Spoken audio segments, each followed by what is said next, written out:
Halo, balik lagi sama aku di channel Pramana JS. Jadi gini, banyak banget teman-teman yang DM di channel YouTube aku, gimana sih caramu ngatur keuangan atau gaji agar bisa jalan-jalan ke luar negeri terus. Nah, di video ini aku bakal jawab ya guys ya, gimana caraku ngatur keuangan dan gajiku agar bisa traveling ke luar negeri. Jadi sebelum itu aku jelasin dulu backgroundku. Jadi aku umur sekarang 26 tahun.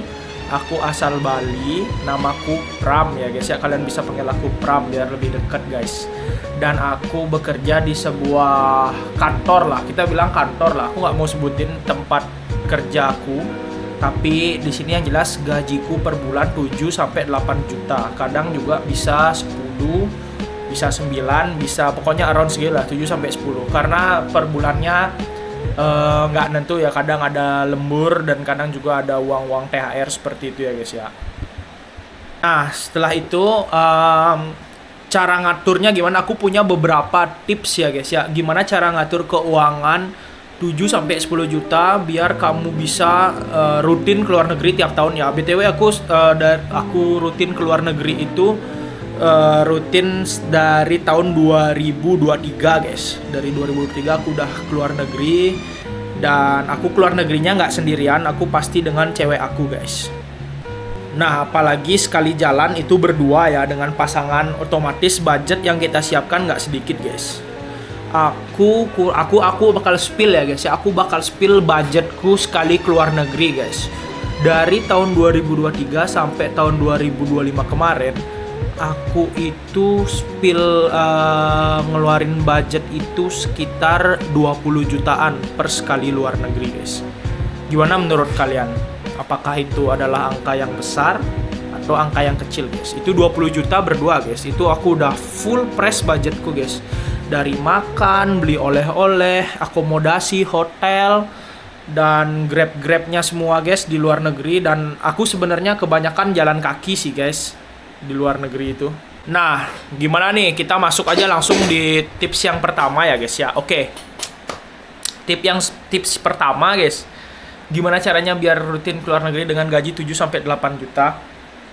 Itu kamu sisihin duitmu guys di awal bulan guys. Langsung sisihkan duit dengan niat dan budgeting langsung di awal bulan. Kalau aku budgetingnya sekitar 2 sampai 3 juta per bulan guys. Dan itu aku ajak duet cewekku. Karena kebetulan kita berdua memang hobinya traveling guys. Nggak tahu kenapa dulu pada awal-awal pacaran tuh kita sering ngobrol traveling berdua. Lalu dia juga setuju untuk travel bersama. Lalu kita memutuskan travel pertama kita itu ke Thailand waktu itu guys. Dan aku spendnya waktu itu 15 jutaan berdua guys. Thailand cukup murah guys.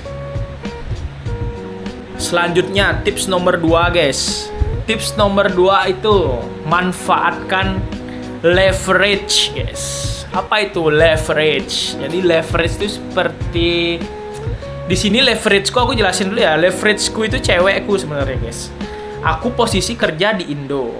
Gajiku ya bilang lah untuk umur 26 posisi single itu gajiku 7 sampai 10 juta. Cukup. Tapi kalau dibanding cewekku kerja di luar negeri guys. Dia BTW kerja di Australia. Jadi gajinya itu 3 kali atau 4 kali lipat daripada aku. Nah, aku memanfaatkan leverage itu guys. Misalnya contoh dia ada uang lebih. Jadi uang lebihnya itu ditaruh ke tabungan kita berdua guys. Jadi itu sangat cepet banget biar kita tercapai gitu ya guys ya. Travelingnya biar cepet. Selain itu juga kalau misalnya mengandalkan cuman dari gajiku doang gitu, cuman 3 juta per bulan, kayaknya bakal lama deh per tahunnya aku bisa travel. Aku nggak suka lama-lama, aku sukanya cepet gitu, biar cepet kemana negara kita next. Pokoknya atur, kita lihat, lalu tentukan kapan mau berangkat. Untuk masalah uang aku nggak suka mikir orangnya guys.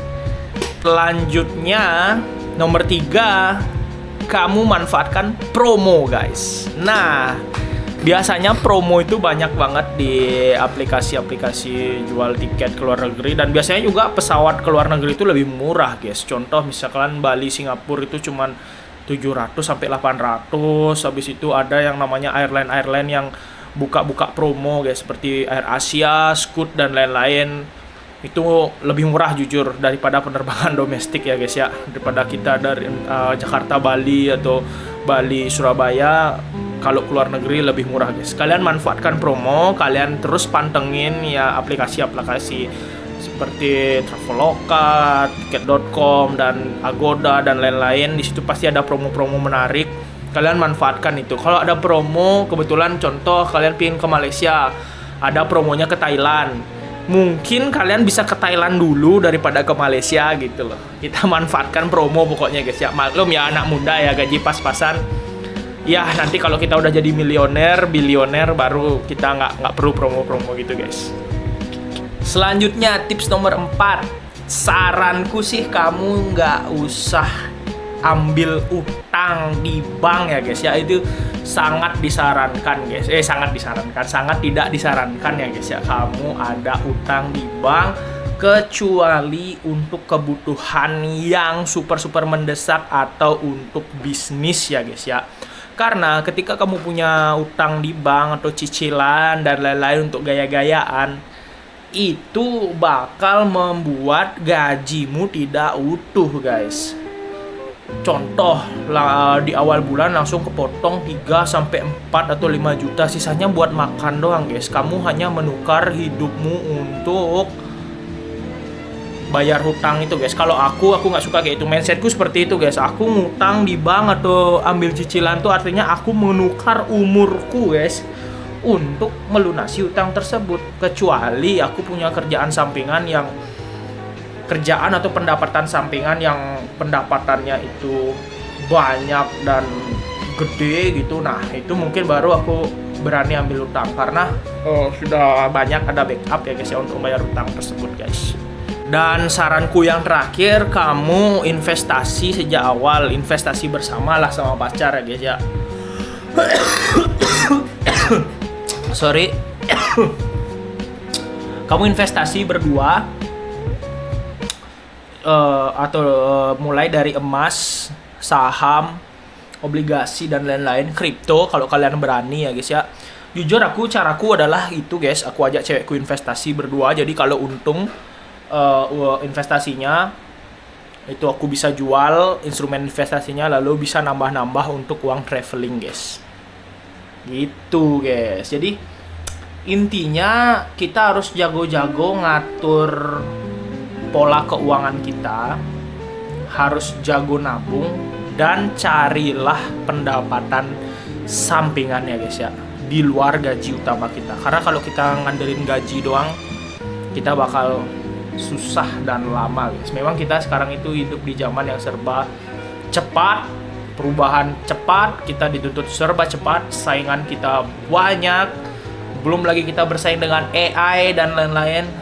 Saranku kita harus 2 kali, 3 kali, 4 kali lebih tangguh, lebih adaptif menghadapi perubahan dunia sekarang ini, guys. Jadi jangan berhenti di satu jalan. Kita coba semua jalan. Aku udah punya kerjaan kayak gini, aku tetap konten, aku tetap cari penghasilan tambahan di luar. Itu sih tips dari aku ya, guys ya. Oke, segitu dulu tips dari aku. Semoga bermanfaat buat kalian. Kalau ada pertanyaan, tulis aja di kolom komentar, aku bakal jawab satu-satu. Jangan lupa support terus channelku Pramana JS. Don't forget to subscribe, like, and comment. Bye bye, guys.